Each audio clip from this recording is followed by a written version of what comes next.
মাদাগাস্কারের নতুন প্রেসিডেন্ট হিসেবে দায়িত্ব নিয়েছেন সাম্প্রতিক অভ্যুত্থানের নেতা কর্নেল মাইকেল র্যান্ড্রিয়ানিরিনা। গত 17 অক্টোবর তার উৎসবমুখর শপথ অনুষ্ঠানের দৃশ্য দেখে বোঝার উপায় নেই কিছুদিন আগেই ক্ষমতাসীন প্রেসিডেন্টকে দেশ ছাড়তে বাধ্য করেছে সেনাবাহিনী। তরুণদের নেতৃত্বে শুরু হওয়া বিক্ষোভের জেরে শেষ পর্যন্ত পতন ঘটে দেশটির সরকারের। তবে শুধু মাদাগাস্কার নয়, সাম্প্রতিক বছরগুলোতে আফ্রিকা, এশিয়া ও লাতিন আমেরিকার বিভিন্ন দেশে দেখা গেছে রাজনৈতিক ঝড়। বিশ্বজুড়ে তারুণ্য নির্ভর ক্ষমতার পালাবদলের কেন্দ্রবিন্দুতে রয়েছে জেনজি প্রজন্ম। সোশ্যাল মিডিয়াকে ব্যবহার করে তারা নাড়িয়ে দিচ্ছে একের পর এক ক্ষমতাসীনদের গদি। দুর্নীতি, বেকারত্ব ও ব্যর্থ নেতৃত্বের বিরুদ্ধে জেনজির ক্ষোভ ধীরে ধীরে প্রভাব ফেলছে বিশ্বের রাজনৈতিক অঙ্গনে। 2024 সালে বাংলাদেশে ছাত্র জনতার আন্দোলন পতন ঘটায় তৎকালীন প্রধানমন্ত্রী শেখ হাসিনার। সামাজিক যোগাযোগ মাধ্যমে নিষেধাজ্ঞা ও দুর্নীতির প্রতিবাদে নেপালে তরুণরা সরিয়ে দেয় ক্ষমতাসীন প্রধানমন্ত্রীকে। 2022 সালে শ্রীলঙ্কার তরুণরা ক্ষমতাচ্যুত করে প্রেসিডেন্ট গোতাবায়া রাজাপক্ষকে। এবার মাদাগাস্কারকেও ছুঁয়ে গেল সেই ধারা। তবে এর মধ্যে আছে কিছু পার্থক্য।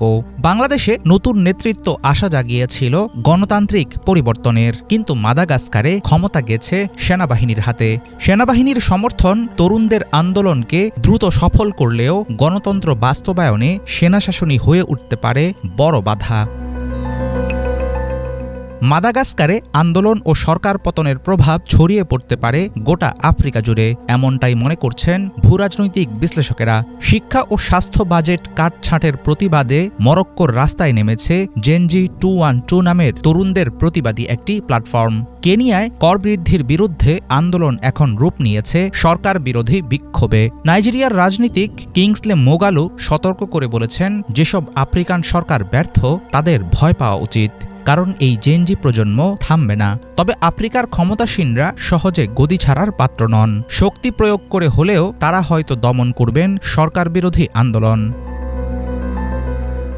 আফ্রিকার ঘনিয়ে ওঠা সংকটের মূলে রয়েছে ক্ষমতাসীন সরকারগুলোর শাসনের ব্যর্থতা। এর সঙ্গে বিপদ বাড়িয়েছে ধনিক শ্রেণীর সীমাহীন দুর্নীতি, চরম দারিদ্র্য ও ক্রমবর্ধমান বেকারত্ব। মহাদেশটির অর্ধেকের বেশি মানুষ এখন বয়সে তরুণ।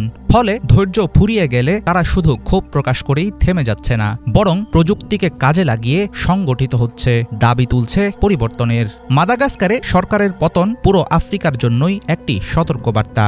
জেনজি ও তরুণ প্রজন্মের ক্ষোভ থামাতে না পারলে পরবর্তী সরকারের পতন কেবল সময়ের অপেক্ষা।